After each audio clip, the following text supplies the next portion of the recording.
क्योंकि भारतीय जनता पार्टी नाम का एक सुरक्षा कवच ऐसा दे दिया है इस देश के अंदर भ्रष्टाचारियों को, अपराधियों को, बलात्कारियों को, कि चाहे वो जितने बलात्कार कर दें, चाहे जितने अपराध कर दें, चाहे जितनी हत्याएं कर दें, लेकिन भारतीय जनता पार्टी की सदस्यता अगर है तो वो सुरक्षा कवच आपके पास ऐसा है कि आपको कोई कानून, कोई न्यायालय, कोई सजा नहीं दे पाएगा। तो इसलिए आप देखिए, कुलदीप सेंगर के ऊपर हत्या के भी आरोप हैं, कुलदीप सेंगर के ऊपर साक्ष्य मिटाने के भी आरोप हैं, कुलदीप सेंगर के ऊपर आरोपी हैं, और कुलदीप सेंगर ने साक्ष्य मिटाने के साथ साथ जो उनके गवाह थे उन गवाहों को मिटाने का भी काम किया है। रेप पीड़िता जो बेचारी आई थी दिल्ली के अंदर, आप देखिए उसके साथ क्या हो रहा है। एक तरफ तो उसकी इज्जत नीलाम हुई, दूसरी तरफ हमारे देश की पुलिस ने, मोदी की पुलिस जो रक्षक है, उस बच्ची को नग्न अवस्था में, अर्धनग्न अवस्था में घसीट करके उसे फेंक दिया।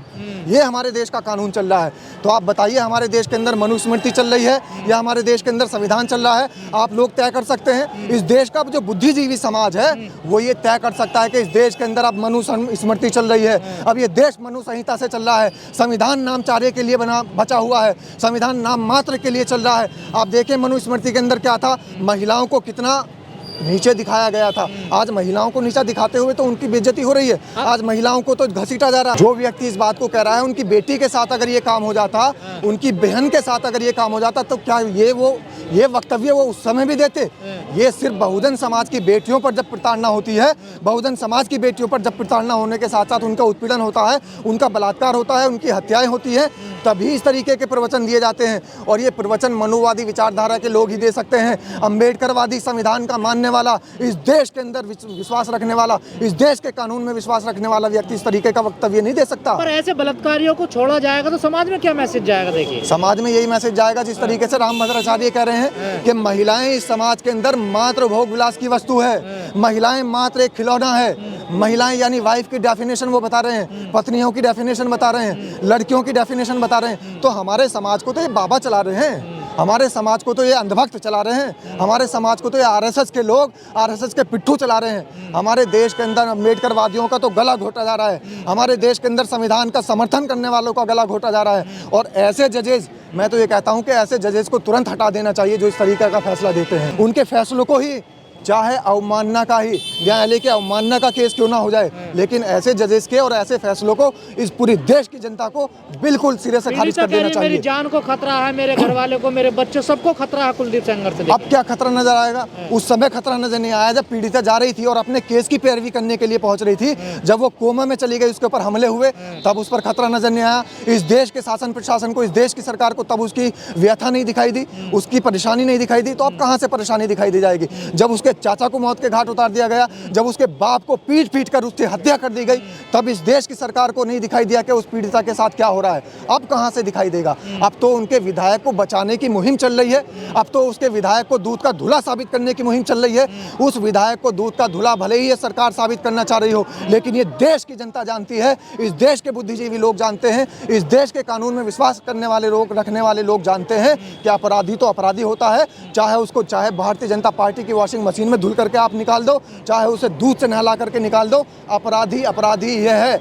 लोगों की नज़र में ब्रजभूषण शरण भी अपराधी है, लोगों की नज़र में कुलदीप सेंगर भी अपराधी है, लोगों की नज़र में प्रज्वल रेवन्ना भी अपराधी है, लोगों की नज़र में हर वो बलात्कारी, चाहे वो चैत्यानंद हो, चाहे स्वामी भद्राचार्य हो, चाहे वो स्वामी अनिरुद्धाचार्य हो, चाहे ये जो आपका धीरेन्द्र शास्त्री है, ये लड़का, ये बाबा जो बना हुआ है, चाहे ये बाबा हो, चाहे कोई भी मनोवादी हो, समाज की नज़र में वो उतना ही बड़ा अपराधी है जितना बड़ा कुलदीप सेंगर है।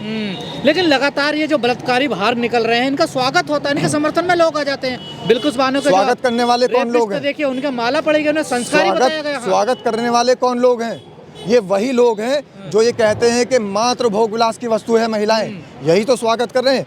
आपने देखा होगा बिल्किस बानो का जब कांड हुआ था, बिल्किस बानो के कांड में जब हत्यारोपियों को और अपराधियों को फूल माला पहना करके भारतीय जनता पार्टी के मंच पर उनका स्वागत करने का काम हुआ था, संस्कारी उनको बताया गया था। तब ये सोच रहे थे, समाज के लोग बटे हुए थे, ये सोच रहे थे कि यार ये तो मुसलमानों का मामला है, हम इसके अंदर क्यों आए। फिर वो सोच रहे, दूसरे जब दलितों की बेटियों पर अत्याचार होता है, दलित सोचते मुसलमानों का मामला है, मुसलमानों की बेटी पर अत्याचार होता है, तो फिर दलित सोचते सोचते हैं मुसलमानों का मामला है और मुसलमानों की बेटी पर अत्याचार होता है तो दलित सोचते हैं। एक दूसरे के ऊपर एक दूसरे के पाले में गेंद डालते रहते हैं। लेकिन समाज के अंदर चाहे जिसकी बेटी हो, चाहे दलित समाज की बेटी हो, बहुजन समाज की बेटी हो, मुस्लिम समाज की बेटी हो, इस देश की बेटी है। चाहे हमारे देश की खिलाड़ी बेटियां हो, चाहे इस देश की उन्नाव की रेप पीड़िता हो, चाहे निर्भया हो, सब हमारे देश की बेटियां हैं। और बलात्कारी इस देश के अंदर राक्षस है, दानव है। इन दानवों को मुंह तोड़ जवाब देने के लिए अगर हमारी अदालतें इस तरीके का ये जो फैसला देती रहेंगी तो अदालतों के ऊपर से भी इस देश के तमाम नागरिकों का भरोसा उठ जाएगा। और भरोसा उठने के साथ साथ फिर ये बात लोग बात कह देंगे कि इस देश के अंदर संविधान का राज नहीं चलता। आज भी इस देश के अंदर मनुस्मृति और मनुवाद का राज चलता है। पीड़िता के जो वकील हैं एडवोकेट महमूद प्राचा, वो कह रहे हैं कि संविधान की हत्या है ये जो बेल मिली है जमानत। संविधान तो खत्म हो चुका है, डेमोक्रेसी खत्म हो चुकी है, लोकतंत्र बचा कहाँ है? लोकतंत्र सिर्फ एक दिखावा बचा है। हमारे देश को लोकतंत्र को खोखला करने के लिए इस सरकार ने एड़ी चोटी का जोर लगा रखा है। हमारे देश के संविधान को खत्म करने के लिए इस सरकार ने एड़ी चोटी का जोर लगा रखा है। आप देखिए, कोई ये नहीं कि संविधान को एक किताब है कि उसको उठा करके खत्म कर दिया जाएगा तो संविधान खत्म हुआ। लेकिन जब संविधान का मानव अधिकारों का हनन होगा तो समझ लीजिए इस देश के अंदर से संविधान खत्म हो जाएगा।